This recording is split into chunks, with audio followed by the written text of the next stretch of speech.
Everybody, let's go ahead and stand up. We're going to sing a new song today. This one's called Unstoppable God.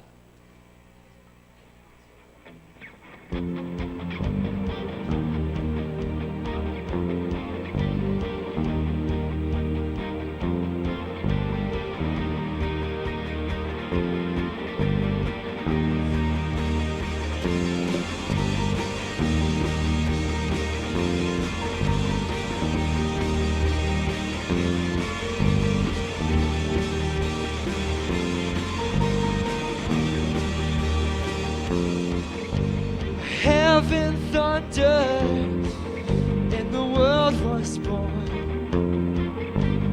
Life begins and amidst in the dust you formed. Faith commanded and the mountains moved. Fear is losing ground to our hope in you. Sing it if you know it. Unstoppable God, let your glory go on and on. Impossible things in your name, they shall be done. Freedom conquered, all our chains undone. Sin defeated, Jesus has overcome. Mercy triumphed when the third day dawned.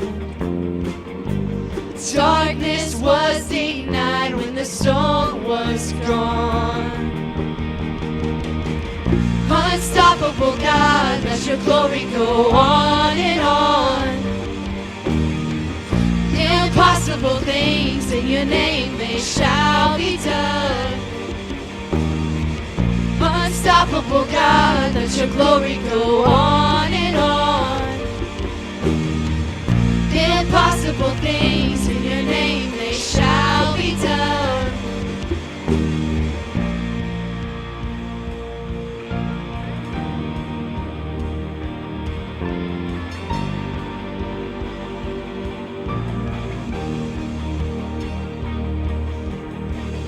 Nothing shall be impossible.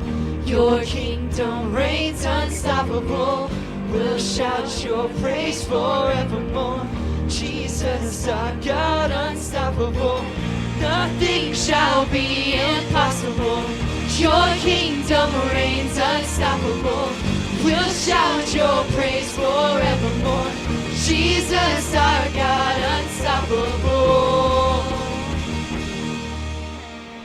Unstoppable God, let your glory go on and on. Impossible things in your name, they shall be done. Unstoppable God, let your glory go on and on.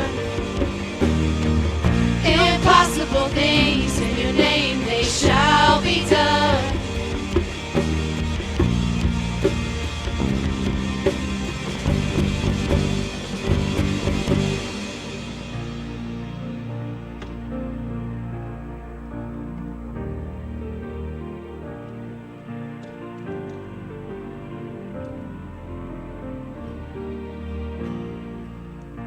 The king of my heart be the mountain where I run, the fountain I drink from. Oh, he is my song. Let the king of my heart be the shadow where I hide, the ransom for my life. Oh, he is my song. 'Cause you are good, you're good.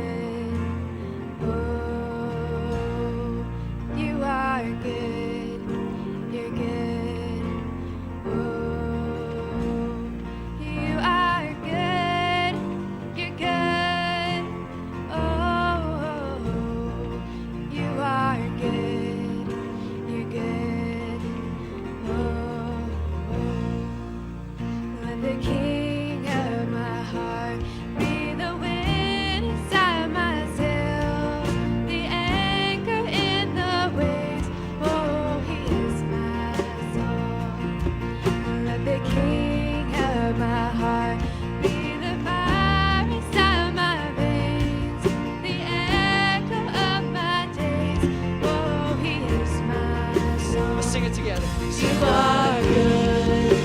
you're good. Oh,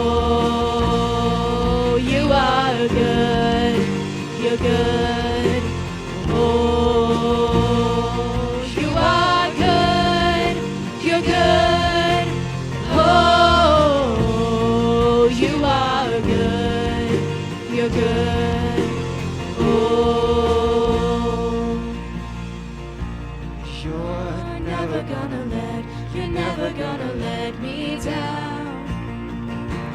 You're never gonna let me down. Sing it together, church. You're never gonna let me down.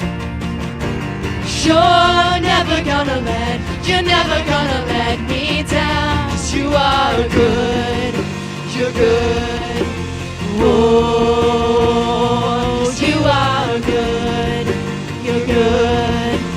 Oh, 'cause you are good. You're good. Oh, you are good. You're good. Oh, Come on, here we go. you're never gonna let me down. You're never gonna let me down. You're never gonna let me down. You're never gonna let me down. You are good, you're good. Oh, you are good, you're good. Oh,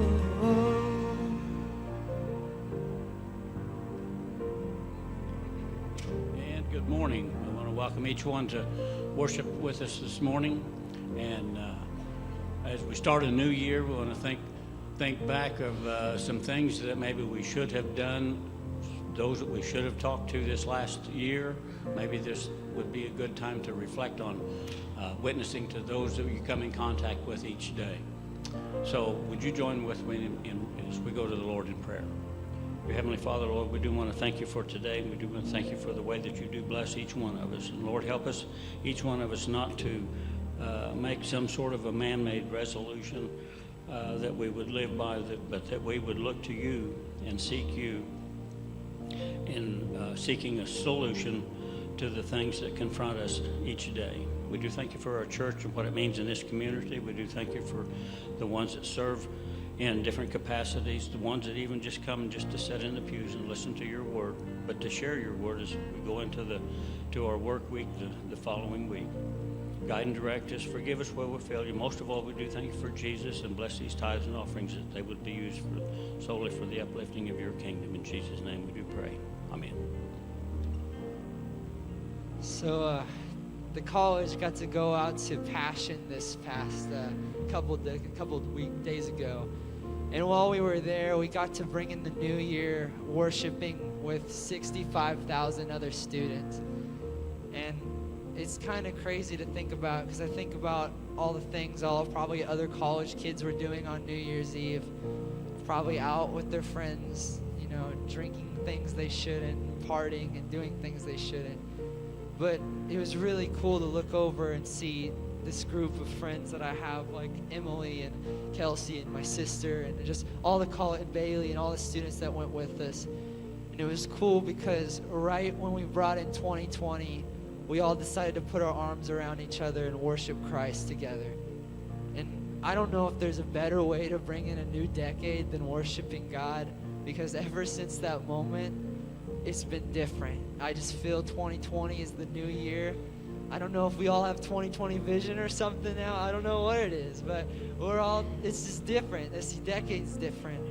But I want to ask you guys, as we get to this different decade and as we go to this new 10 years, what are you going to do differently to make sure God is in front of you and make sure God is leading you through the decade? So I think we should sing a hymn together real quick. And it was just cool to see all those people, and the only thing I could think is how marvelous it was to see 65,000 people worshiping God. So we're going to sing How Marvelous, and let's sing it together. singing how marvelous, how wonderful, and my song shall ever be. How marvelous, how wonderful is my Savior's love for me.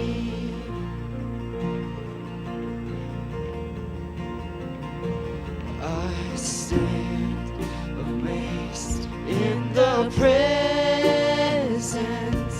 of Jesus the Nazarene,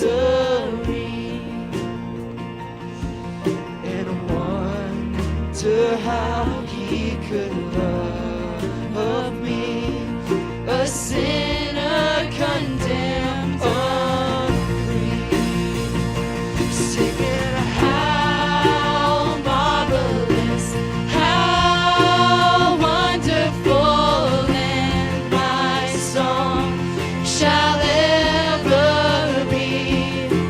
How marvelous, how wonderful is my Savior's love for me.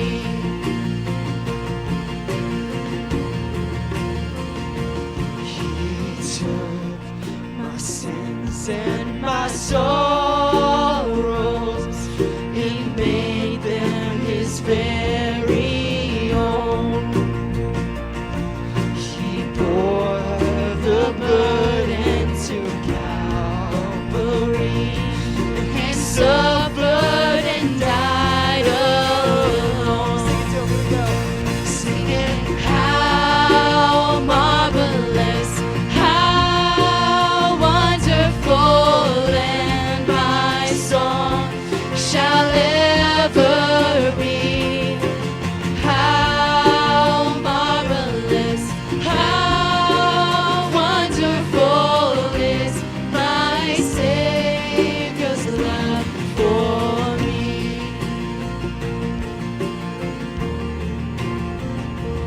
And with the ransomed in glory, his face I at last shall see. It will be my joy through the ages to sing of his love for me. Singing how marvelous, how wonderful, and my song shall ever be.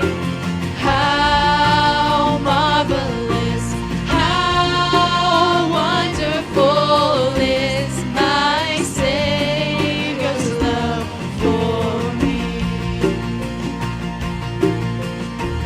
Sing it with our voices. Here we go. Singing how marvelous, how wonderful, and my song shall ever be.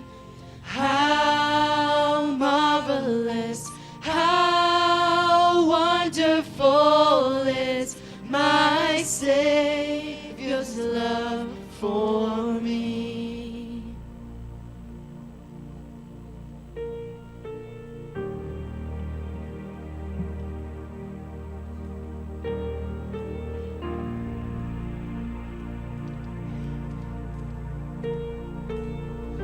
I'm going to ask you guys to stand up and let's sing this one together. Let's watch God do it again in 2020.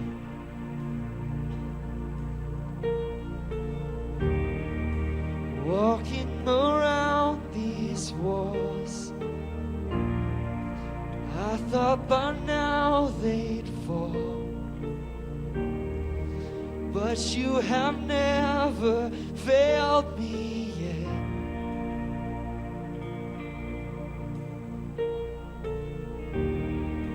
Waiting for change to come, knowing the battle's won, for you have never never failed me yet.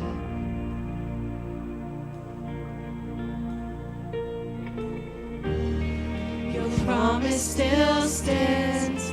Great is your faithfulness, your faithfulness. I'm still in your hands. This is my confidence. You've never failed me yet.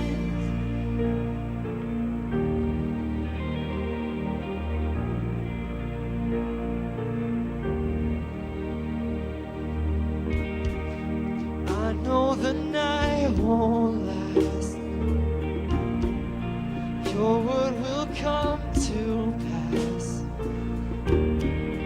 My heart will sing your praise again.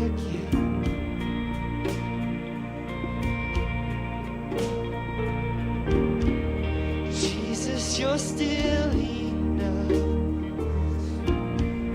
Keep me within your love. Oh, my heart will sing your praise again.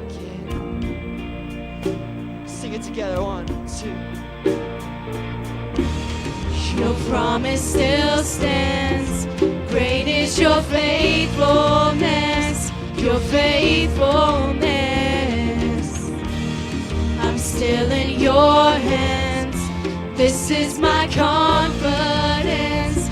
You've never failed me yet. Your promise still stands. Great is your faithfulness, your faithfulness. I'm still in your hands. This is my confidence. You've never failed me yet.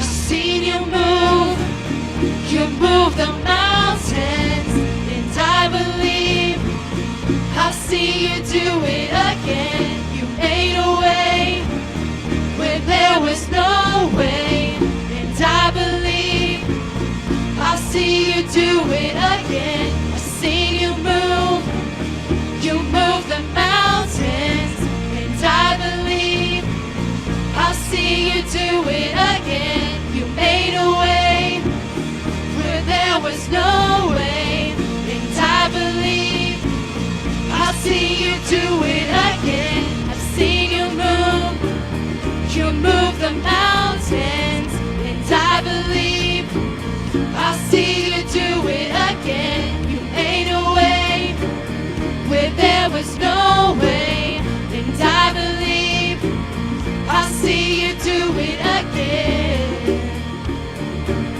I'll see you do it again. I'll see you do it again. See you do it again.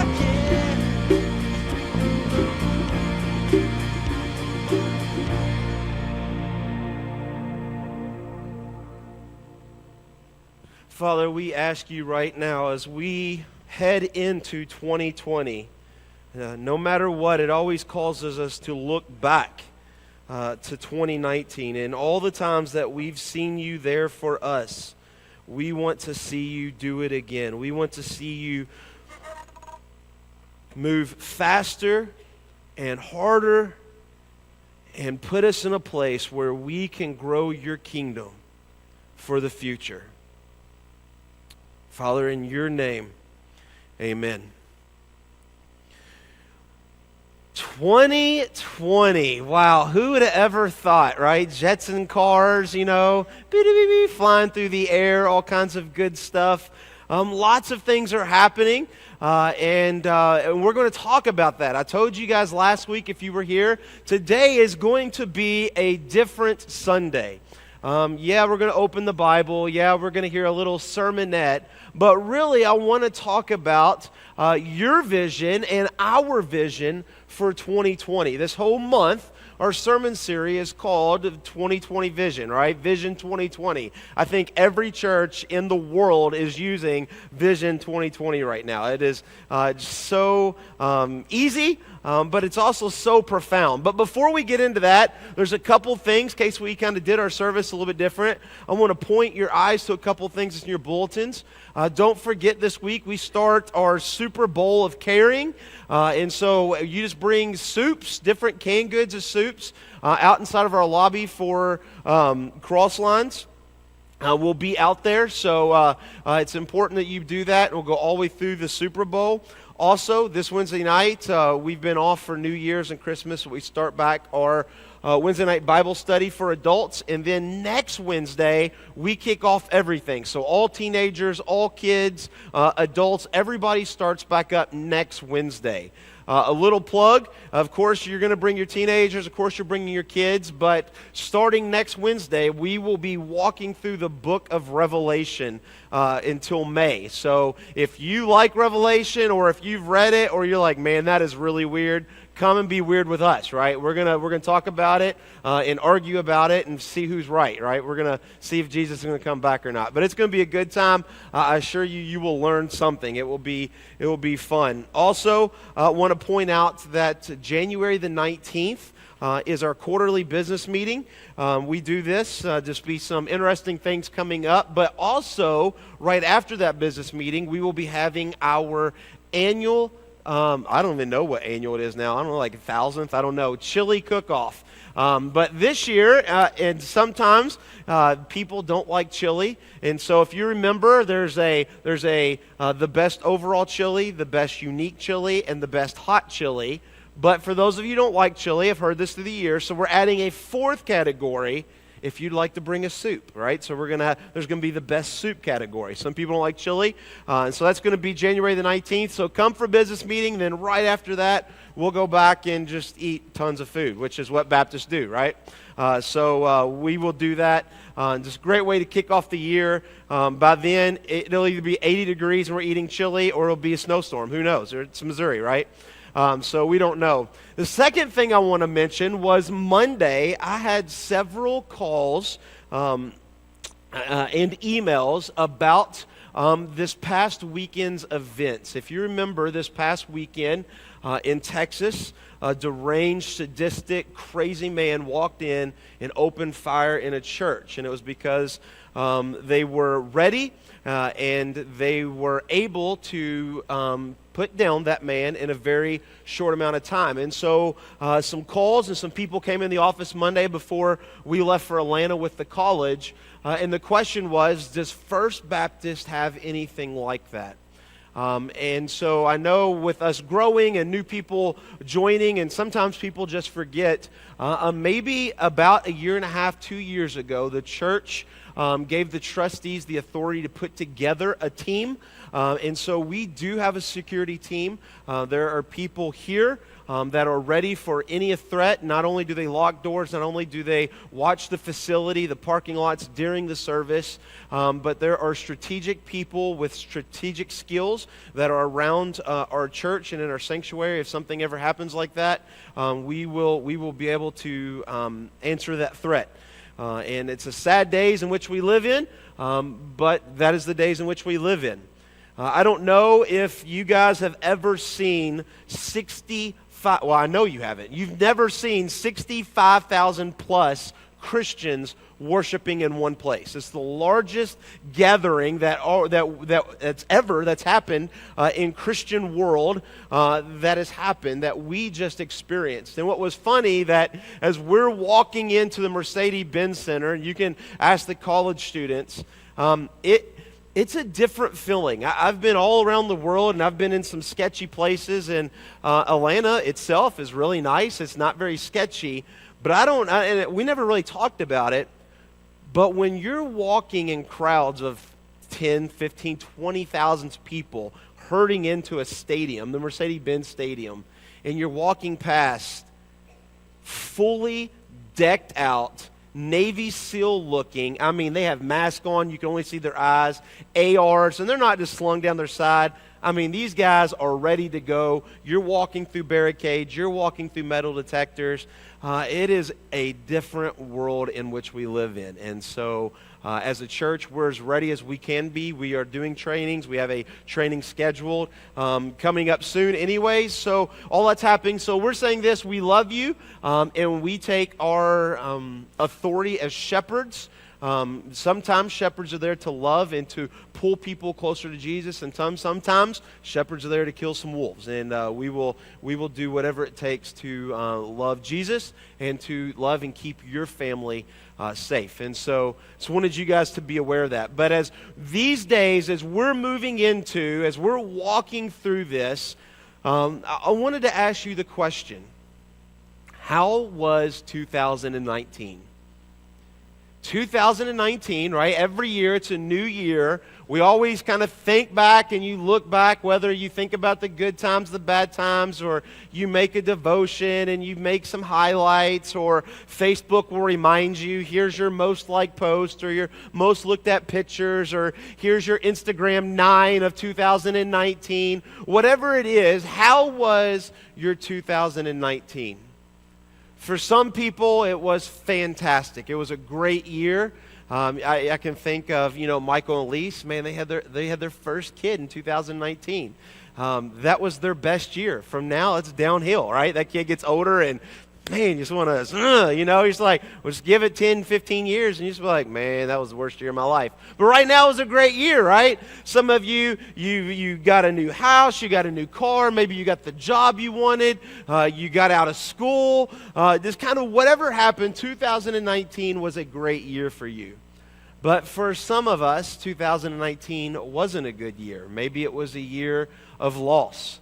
Maybe it was a year that you lost your job. Maybe you lost a loved one. Maybe your marriage didn't go where you wanted it to go. Maybe there was a death, a sickness, an illness.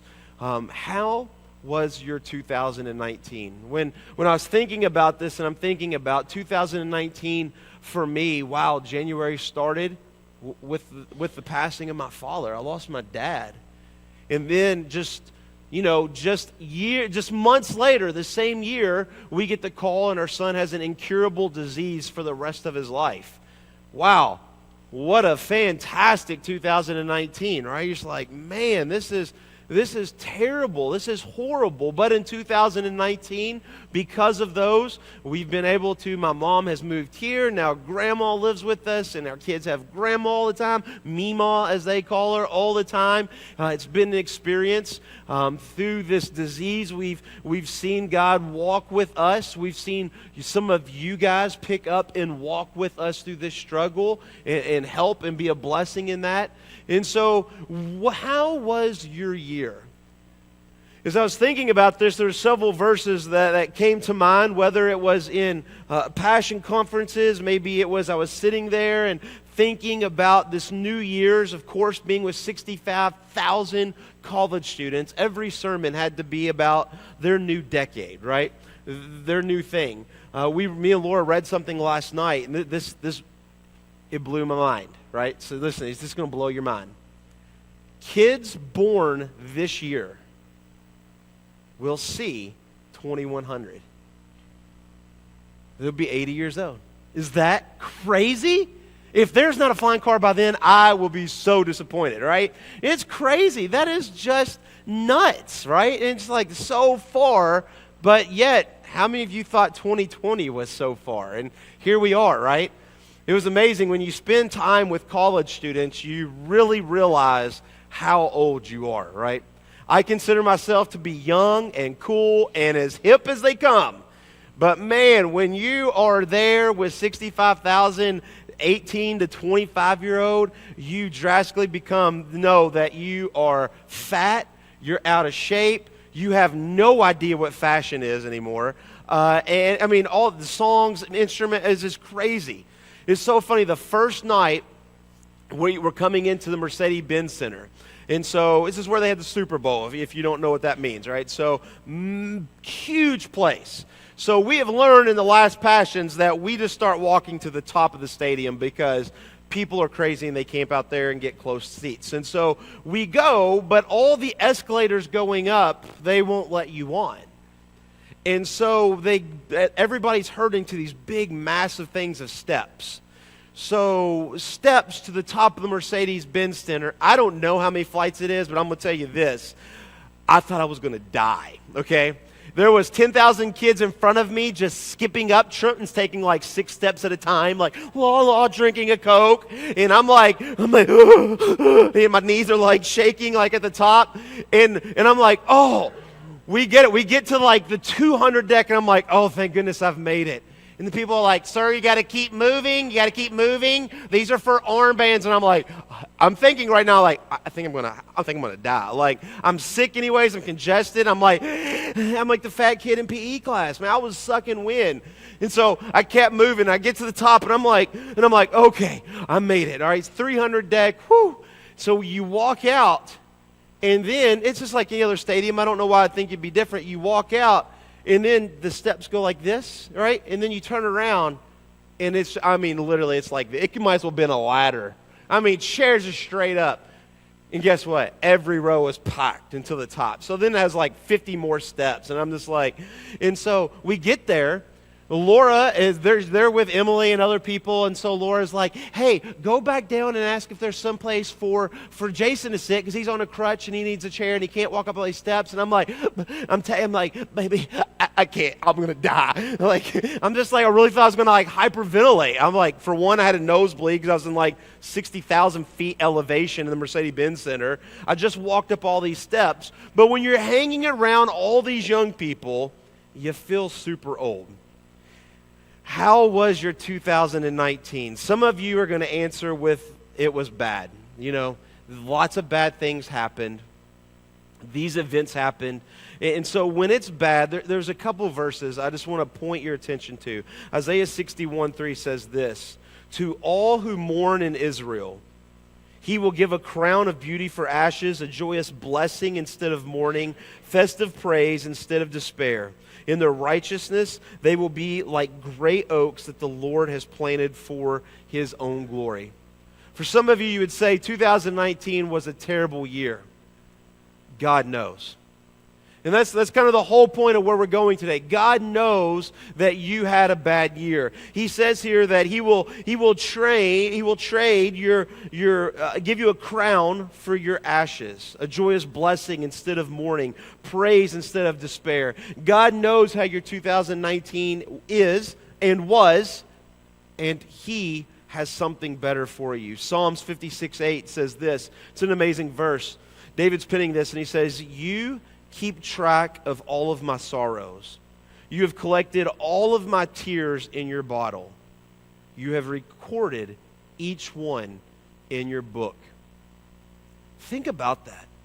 The God of the universe knows when you are in your darkest place, when you've literally locked yourself in the bathroom, away from your kids, away from your spouse, and you're crying. God knows. He says He's collected every one of those tears. For those of you who'd say, man, 2019, it wasn't a highlight reel. It wasn't one of the best. I could literally never think about it again, and I would be okay. Hear this morning. God knows. There was a purpose. There was a reason. You might find out this year. It might be 10 years from now. But God knows, and He has better for you. For those of you who say, man, 2019, it was a good year. Reminds me of Joshua chapter 1, verse 8. Joshua is now moving in. He's moving them into to the promised land. And he says this, the book of law, the Bible, shall not depart from your mouth, but you shall meditate on it day and night, so that you may be careful to do according to all that is written. For then you will make your way prosperous, and then you will have good success. How do you have a good year? It's by having the Bible on your lips. 2019, hopefully you've joined with us. that we're reading through those devotions. At every door when you leave, there's a devotion booklet. If you haven't picked one up yet, start today, day 5. You can go on our Facebook. You can watch a commentary, a video from me explain it. Or if you don't need that, just read with us. We'll be reading through some of the smallest books in the Bible. When you get done, you can say you've read 5, 6 books of the Bible. That's probably more than most of America, okay? In just 30 days, 10, 12 verses a day. It's not very hard. But the idea that having the Bible, having God's Word on your lips will lead to a better year. 1 Corinthians chapter 15, Paul writing to the church, and he's closing up this letter of 1 Corinthians, and he says this: "The sting of death is sin, and the power of sin is the law. But thanks be to God who gives us the victory through our Lord Jesus Christ." The only way we're going to have a good 2020 is through Jesus. It doesn't matter how hard you work. It doesn't matter how much you put in for a promotion. It doesn't matter how hard you try at something. It is all through the glory of Jesus. Jesus is the one that gives us that victory. And so when I was thinking about 2020, and we're thinking about was your year good or bad, it reminded me of something that normally is not preached on Sunday mornings. That was really weird. It just shrunk. It's normally preached on during funerals. Most of you have heard it. If not, many of you probably have it memorized. Psalms 23.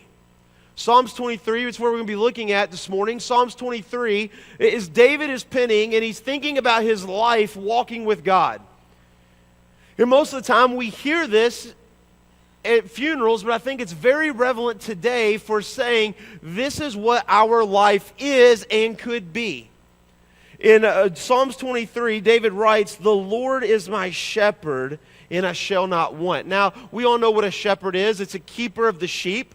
It is a protector. It leads the sheep. Sheep are dumb animals. They will literally eat all the grass and stand there and die because they didn't know they could just walk over the hill and there'd be more grass. So the shepherd is always moving and watching and taking care of the sheep. It is a metaphor that is used all throughout the Bible, talking about a king. A king is always overlooking his people and helping them to go further and to live better in their kingdom. And so here, David puts this kind of metaphor with God, and he says, "God, you are my shepherd. You are the one that helps me move to better things. You are the one that protects me." But he goes on and says this: "You make me lie down in green pastures. He leads me beside still waters. He restores my soul. He leads in paths of righteousness for his name's sake." So you see 4 things there. For those of you that had a good 2019, you might be able to kind of think about these times in your year. He goes on, he says, "He makes me lie down in green pastures."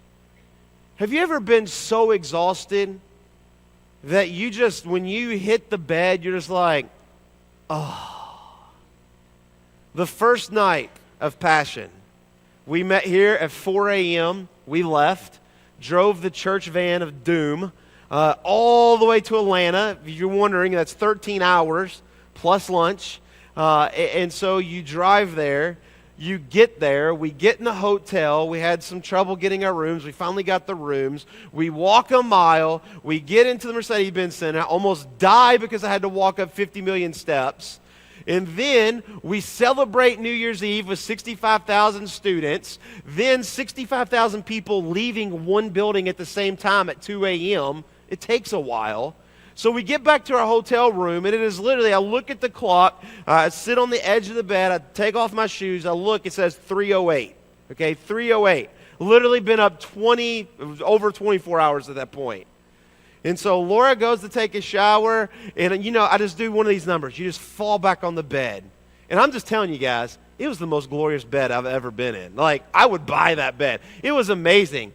And so Laura comes out and she says, "You gonna take a shower?" And I'm like, I don't think I can move, right? You ever been that tired? You just like, oh, you exhausted? This is what David is saying. He feels so comfortable that he says that he lies down in green pastures. God makes him so comfortable that he's able to lie down. He leads me beside still waters. What a beautiful kind of picture that he's painting. He restores my soul. He refreshes me. He leads me in paths of righteousness and things that are good.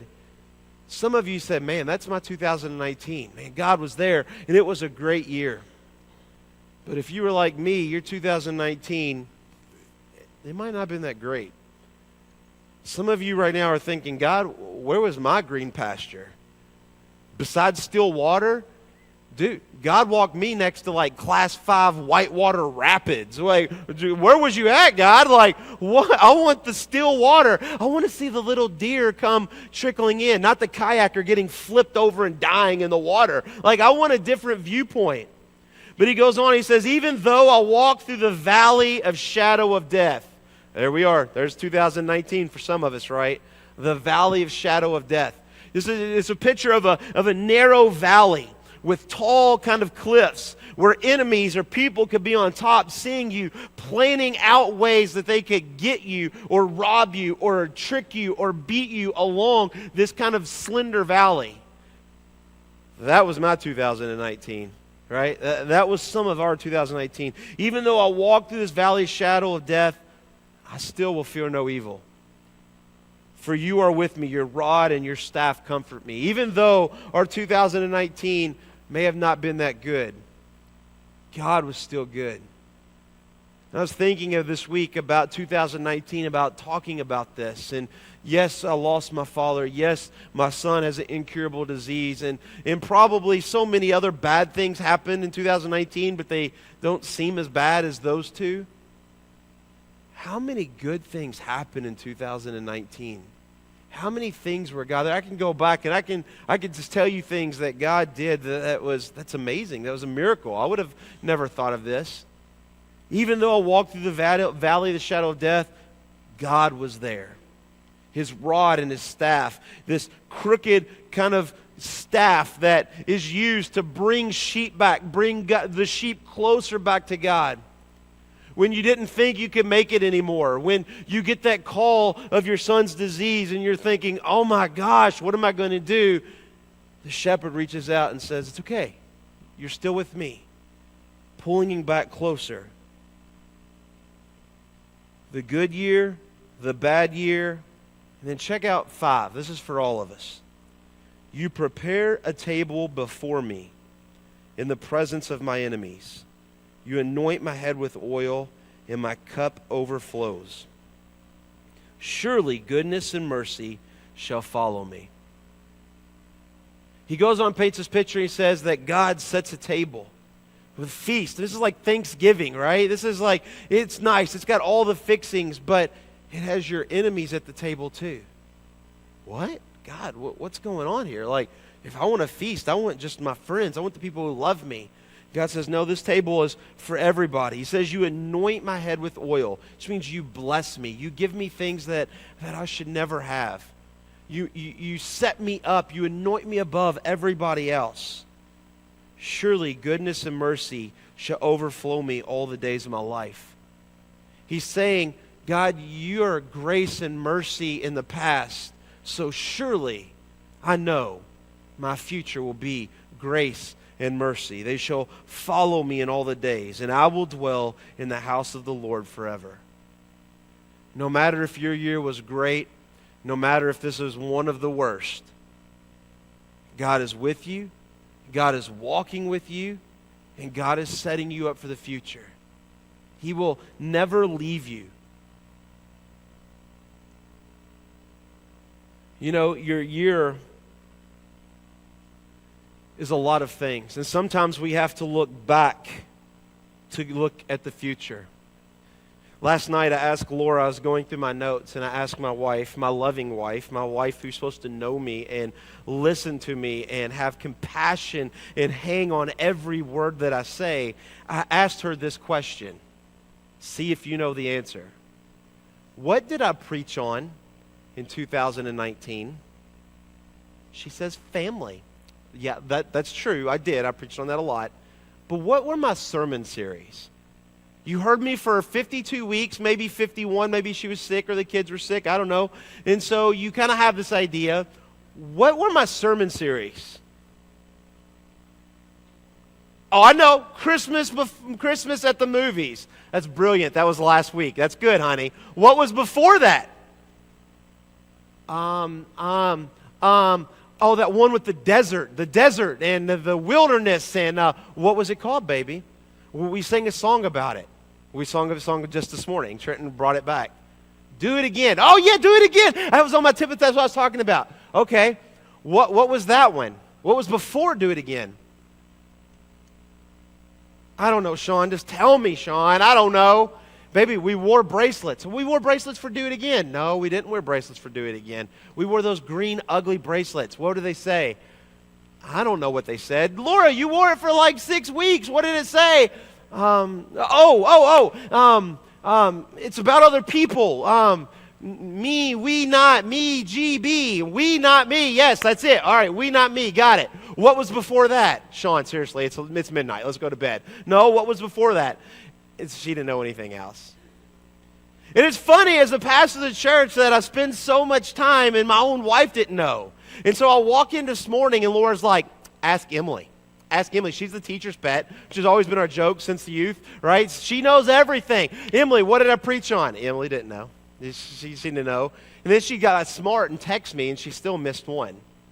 So remember 2019, we started out with the minor prophets, the Nobody series, talking about the minor prophets and how important they were for our life. Then we jumped to the red letters during that Easter series, talking about Jesus' words for our life and what he wants for our life.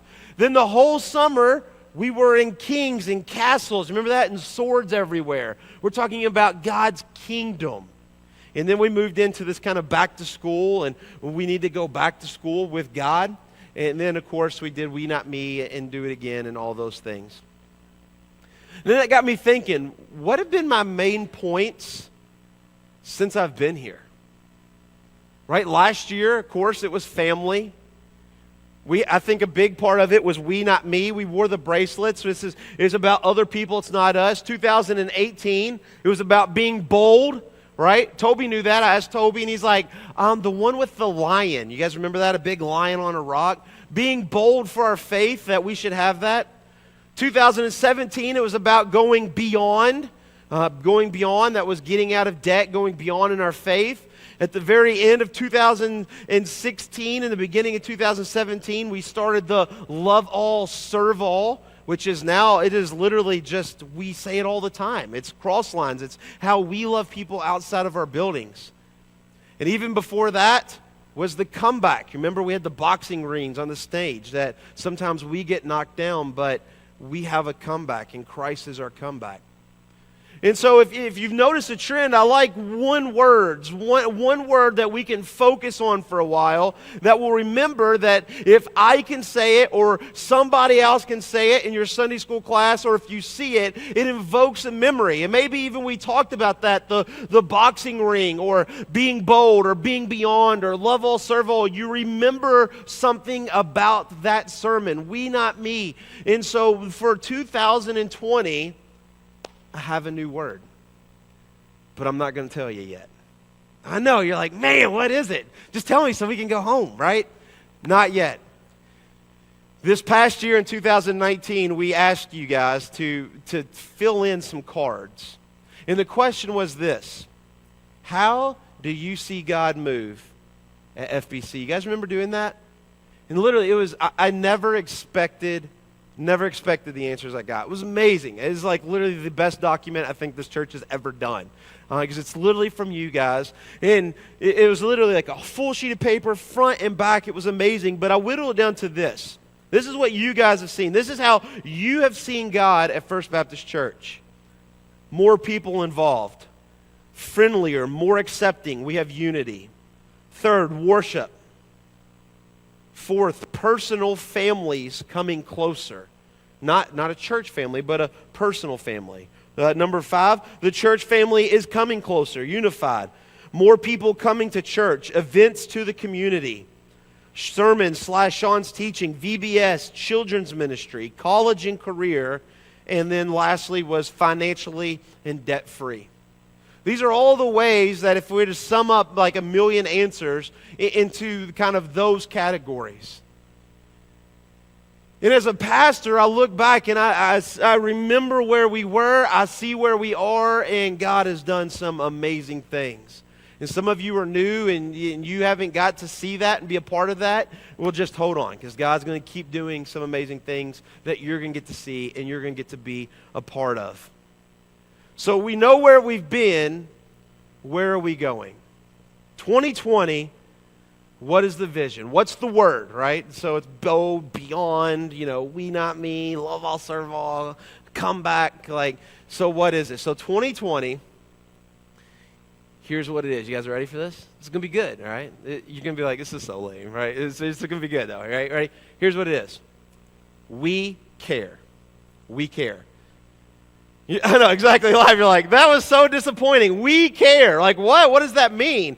God's moving. We're a church. Of course the church cares. But I want to ask you this. Do you really care? And here's what I want. And here's kind of how I focus. Here's how it's always going to kind of keep being brought up to you. You can care in 3 steps.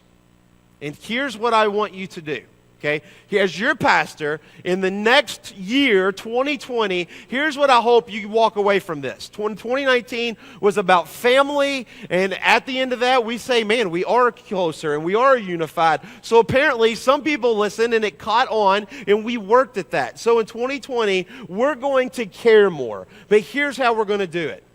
Because we can all say, oh, I really care about Trenton. He's so great. I pray for him every day.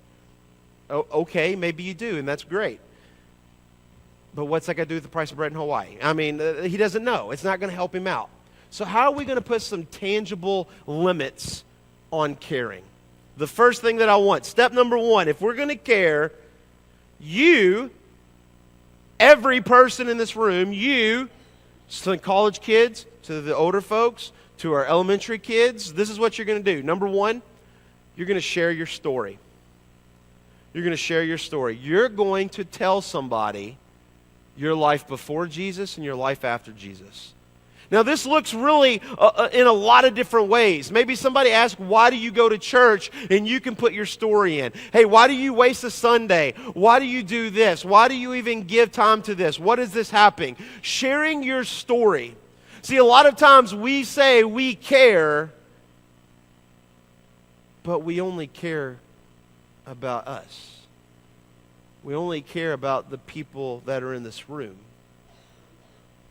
Do we really care that your coworker doesn't hear about how you love Jesus?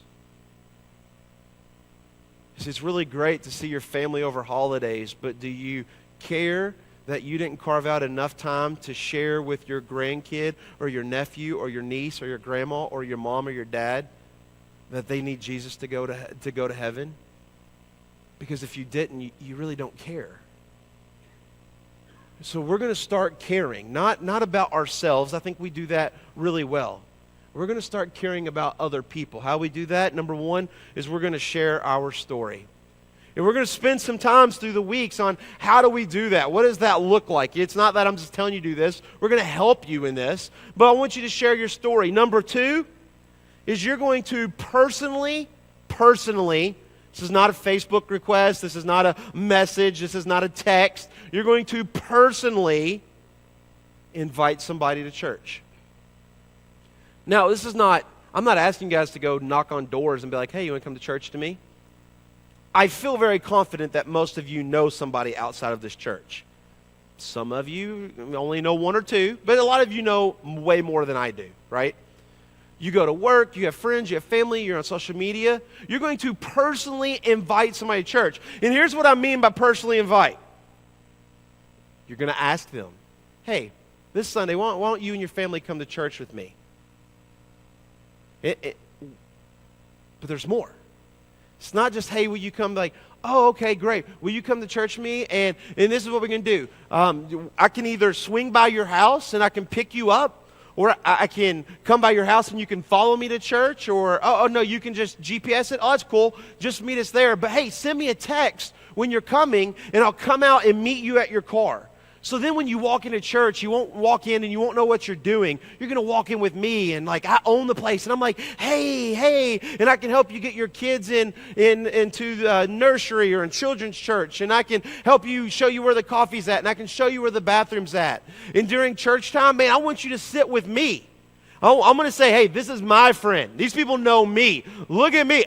It's like we will treat you like the MVP. You know, you'll just be the cool cat. Be like, hey, look at Anthony. He has a friend today. Whoa, right? You're just like, oh, awesome, right? And so when you get done, church is finally done. I've already starved them to death because, you know, they're like, oh, my gosh, I'm so hungry. I can't believe they sit through church. And then this is what you're going to do. It's going to blow your mind. You're going to say, hey, you know what? We're going to take you guys out for lunch today. What? Yeah, you're going to take your friends out to church. Well, what if they have the family? What if I can't afford it? I'm not saying invite the Duggars, okay? Don't invite people with 27 kids because our children's ministry is not ready for that, right? Children's church would die. I mean, Mark and Stacy, they quit. I don't even know what happened, right? They'd be like, I'm done, right? But you invite some people because we want you to have a good day with them. Not just say, hey, come and be an hour and a part of this thing and then we're done. I want you to come, to sit with them, to drink coffee with them, listen to a sermon together, have their kids go to children's church together, and then after the service, say, hey, let's go out and eat. Let's just become friends. Let's grow closer one another. Because normally during that meal, you know what they're going to say? Hey, you know what was really weird? That guy that was singing, he was like jumping around a lot. Like, what's the deal? He's just weird like that. I don't know, you know. Or, man, that pastor, he talks. They're going to ask you questions, and you're able to answer them. You're able to like, oh, what did he mean when he says this? They might not. But you're not just asking somebody to come to church to do you a favor. You're asking somebody to come to church because you want to grow that relationship. 90% of the people do not come to church for Jesus. Listen to me. Most of you in this room did not wake up this morning because Jesus. You did not wake up, put on your clothes, and be like, I cannot wait to go to church because Jesus is going to meet me there. I can't wait to worship. I can't wait to open my Bible. Most of you didn't come to church for that. You know what you came to church for? Man, I'm on the praise team this morning. I got to sing. I got nursery duty. Man, I'm just going to see the guys in my small group. We're going to sit around and drink coffee. We're going to ask them. We're going to talk about, is World War III happening tomorrow? So people come to church for a lot of different reasons. When I walk in at church at 8:30 in the morning, there's already people in the hallway drinking coffee and talking. Is that because they're so excited they can't wait to hear my sermon? That's a big negative, right? They're not excited about that. They want to talk. They want to have friends. They want to have fellowship. They want to have a meaning. They want to be able to see people they want and just have a good time. That's what your friends want. That's what your friends want. They don't even know Jesus. They want to have friends. They want to have relationships. And with you being their friend, inviting them in to hear the gospel, it gives you a platform to share your story. If you were really good, you would invite somebody to church, take them out to lunch, and say, hey, you know what? You know why I invited you today? You know why I invited you out to lunch? Let me share my story. You can do 2 in one day. Step 1, you're going to tell your story. Step 2, you're going to personally invite somebody. You're going to spend some time with them. And then lastly, step 3 is you're going to help a person or a family out. You're not going to call me, hey, Sean, there's this guy knocking on my door, and he needs like $5 to go to like Uganda. I don't know. I mean, those people always ask for weird stuff. You personally, you're going to help somebody out, whether it's financially, whether it's time, whether it's a talent. Hey, your friends are moving, and you're going to help them move. You know why? Because you care. Hey, you talk to your friends, you talk to somebody that you know, and they need like something done, and you're like, man, I can do that. Joe Yakupek, he brought a brand new 65-inch TV for Black Friday. You know what we're doing today after church? We're hanging a brand new 65-inch TV on his mantle so he can watch all those dumb football games, right? That's what we're doing. You know why? I have the talent that I can hang a TV. I've done it bazillions of times. It doesn't take anything, but it's a people getting together, hanging out, literally 15 minutes to hang a TV and be like, there you go, man. Have fun watching your TV. I'm going to go back home and, do whatever. That's helping somebody out. It's showing that says, you know what? I care enough. A couple years ago when Joe and Lori started, I'm picking on you guys, but I know you don't care. When they first started coming to church, I still have the text message. I have the picture. They sent me a picture of their basement. You know what was in their basement? Up to my knee water full of poo-poo. It was just like floating and nasty. And you know what I did? I called Brent. Hey, Brent, you want to do something? All right, cool. And so we go and we take over sump pumps and shovels and like squeegees. And for literally hours, we just push dirty old sewer water. You know, you're like, that's so good. That's a blessing, Sean. It didn't cost me any money. I think I did get a disease from it, but that's later. We're waiting on the blood work, right? But it was just saying, hey, I like you. I care about you. I'm willing to stand in your nasty wastewater because you mean something to me. That's helping somebody out. And the more people that we care about, to tell them about Jesus, to invite them to something that we care about, and that we truly help other people, it will start to change our church. It'll start to change from us kind of fixing the inside, which I think we've been doing for a few years now, and now start pulling people from the outside. What does this look like? What does this look like? Really quick. If I was on the outside, if I wasn't your pastor, knowing this church, been here as long as I have, been in church as long, there's a few things that I would say, here's what I would tell First Baptist to do. And I have a list of some things I want to do. I'm not saying we're doing every one of these, but I'm saying here's what I want you to do. I want you to hear what I'm saying. I want you to think about what I'm saying. I want you to pray about what I'm saying. Because let me tell you from the beginning, some of these are going to offend a couple of you. Some of you are going to be like, oh yeah, that's easy. Let's do it tomorrow. Some of these things we can do tomorrow. Some of these things you're going to be like, I cannot believe he said that. That is a blasphemy from the Lord. Okay? They're not bad things, but here's what it is. It involves changing. Now, I think over the years we've become very good at changing. But right now we've done very well bringing us together and we're unified, but now we have to change. One of the biggest points that they made at Passion was this. Your 20s, what you do in your 20s will affect your 30s.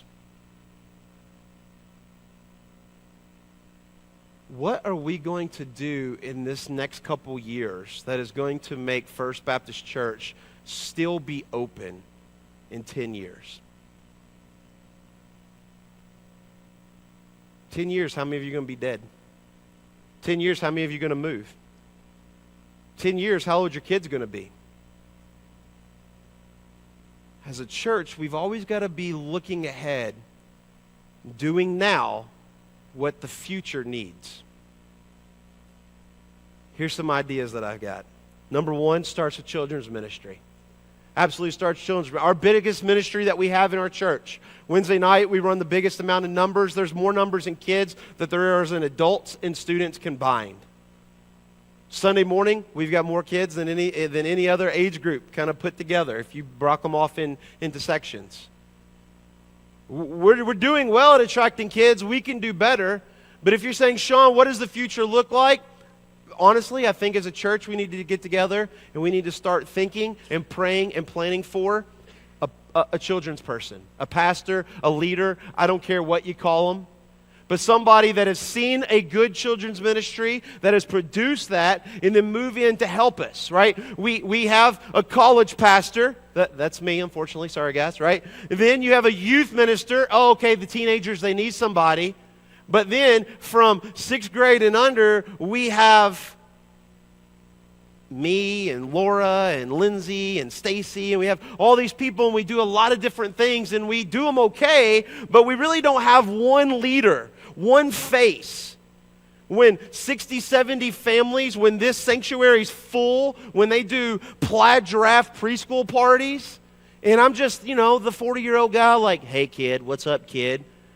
I'm just telling you, this is the only time you're going to hear me say this, so mark it down. We need a better face, okay? This is not the face you want around your kids, all right? We need somebody that can do that can work with our children's church, that can be that teacher where our helpers are just going in to help. And then our workers aren't working so hard, they're not getting tired out so much. So one, I think we need to think about a children's pastor. Two, we need to upgrade our facility. Plaid Giraffe is helping us do that. Michaela's doing a great job in that, leading us. Hey, here's what some things that are owed, pointing out some things. But I think we need to invest in our facility and bringing up our children's facility. If you walk around in a radius about 4 or 5 miles of this church, ours is probably the oldest facility. In our children's, it looks the oldest. It is the oldest. We forgot to do that. When you have a young family like Michael and Elise, and they bring their 1, 2, 3-year-old, 4-year-old kid in, at their house, they buy the best of the best. They do without. They don't have Dish. They only have Netflix because they need an extra $100 a month so they can buy the kids the best. Why do we think they should come to church and have the 1970 yard sale hand-me-downs? Nobody does that. We don't do that at my house. So why would we do that at God's house, right? So we need to invest in our facility. Also, the children's church room. It was a library. It still looks like a library. We did that to clean out room, but we need to spruce it up a little bit. Second thing we need to do, we need to work on our sanctuary. For most of you, you're here 1 hour, an hour and 15 minutes a week. Most of the people you invite to this church are going to be here for an hour and 15 minutes a week. It happens in this room. What does that mean? Well, if you ever notice these lights flick on and off, I know all y'all do because you always keep looking up when they do. We have some lighting issues. We got fixed lightings. Hey, we like the color lights, but we need some more color lighting. We have audio problems all the time. Ask the band. Ask Brian. Literally, this speaker's gone. That cable's gone. I was supposed to order a new cable Monday. I just remembered. I'm so sorry. I forgot all about it, Brian. We got some issues that we need to fix. If this is going to be our 1 hour picture of saying, hey, this is the best we got, we need to make it the best we got. Some staging things that we can easily do to make this better. That the piano we don't have to pick up and move over a wall and tilt it just right and hold our tongue right. There's some things that we can do. Well, Sean, what do you mean? All this costs money. You're right, it does cost money. But did you know we have some, for one, we have money. That's not an issue. We're not asking for money today. But did you know over 2.5 years ago, we removed an asset, an organ over here, that literally there's only one person in Webb City that can play now, and she doesn't go to our church. That just sits in a room in an old library. I think we should tell the trustees to sell that and to use that money to help fix up all the needs that we have in our sanctuary. Anything left, go to the children's facility. We have some things that we can do. Third, worship. We think about worship. We're talking about sanctuary. What does this look like? One, I think we need to talk about the time. We start at 10:45. We are literally the latest service that starts in the area. So when we invite people that go to other churches, they're like, oh my goodness, that's so late. I think we need to talk about this. The deacons talked about it several years ago. We never did anything about it. But we need to think about moving the time, move it up for families so we can get them out at a decent time. They have time for kids, for lunch, everything, and they can still doing some things. And we're going to be pushing forward on this. Some things I can't do. This one we're going to be talking more about. The second thing, starting the first Sunday of February, we are only collecting tithes and offerings in this room. So many of you give tithes and offerings during the Sunday school hour. You put them in a little box and you put them in your tray, which means that 89% of our church gives their tithes and offerings in a wooden box back there. That's not worship. So only the people that come during the hour are the only people that give in this room. I think that's wrong. I think they should see us be leaders in giving room in here. It is also a security and safety issue that people have to leave Sunday school and lock up money, and money gets handled a million different ways. And we're not going to do that. Starting the first Sunday in February, Finance Committee is already approved. We're collecting offering only in here. Well, Sean, what if I'm not here on Sunday? Hey, we're open here 9 to 5. You can mail it in, whatever you want, or just wait the next Sunday. It's okay. It's fine. We want to make this a more worshipful time. If we're going to carve out 3-4 minutes in a session because we think it's important to give back to God, then let's do that together, right? Let's do that as a family. Facilities, signage issues, bathrooms issues. One thing that we want to do, and I talked to the trustees about it a long time ago, and you guys remember, some of you guys are going to laugh at this. You guys remember when we took out the 2 back pews in the back? Some of you thought the world ended. You remember that? You walked in Sunday and you're like, oh, my seat's gone. They kicked me out of church. You remember that? It's so funny. Some of you, it was like the end of the world. Now you're like, man, this is the best thing since sliced bread. I get out of church quicker. This is great. Now, there's a pew right in the middle. You count, this dead center. I want to move a center pew. You know why? So people that's over here don't have to walk all the way up and around. So we can get around a little bit better. If we need more seating, hey, God fills us and we need more, hey, we got the pews. We'll just put them right back down. It takes like 5 seconds. But we need to open it up so we can get across. We can start moving. We can start being family. When we invite people, we can sit in. Also, blessing, nobody wants to sit on the front row. But if you sit on that middle row, you have lots of red room then. So see, blessing for some of you. Just little funny things. You're like, Sean, what does that matter? It matters a whole lot. If you're on this side and you see somebody on that side, if you're me, you don't walk over there. You're just like, I'll talk to them later. We need quicker ways to get through, to be community. The last one, and this is the one that's going to be crazy. And I'm not saying we're doing this. I think we need to pray about this. I've heard this from literally from the first day I've come here, from many, many people of many different age ranges.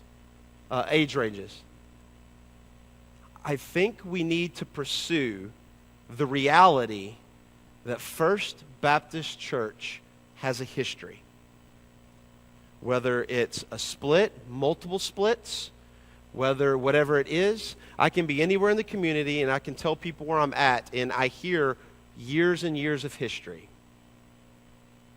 What does that mean? When I invite people to First Baptist Church, they already know what First Baptist Church is, even though it's not what it is. It's what it was 10, 15, 20, 30 years ago. For years I've been here, I could literally name off 50, 60 people that's talked to me about this. I think we need to pray about and think about, why is the history like that? What is that preventing us to do? If you think about the last 5 years, if you go out to this wall with all the pictures, all the families that we added, every family we've added is not from Webb City. They've moved into Webb City. They're new. They've moved in. But we haven't added anybody that's been here for 5, 10, 15, 20 years. Why is that? First Baptist Church has a history. It's been brought up to me many times, but I think we need to think about, what do we do about that history? Some people have told me, many people have told me, think about a name change. I'm not saying we're doing it. I'm saying that we need to wake up and to realize what we do in the 20s will affect the 30s. So we need to think about, how do we reach out to more families? How do we get more people into our room? How do we get more people into our family? Not just think about the history in the past and the things that were.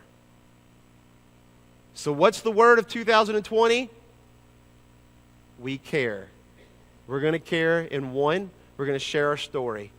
2, we're going to invite somebody to church, sit with them, and go out and eat with them. And number 3, we're going to help somebody. And you don't have to call and tell me. If you want to, that's fine. I'm not the tally man. But I want you to start caring about people that's not inside of this building. And all these things that I've said is made to lead you to think, how do we get those on the outside to those on the inside? Do you truly care that people are not coming to church? Do you truly care that people don't have a relationship with Jesus? Do you truly care that your friends, your family, your neighbors, and your coworkers are sitting at home right now not hearing the gospel? 2020, do you care? Father, we thank you so much for 2020. We thank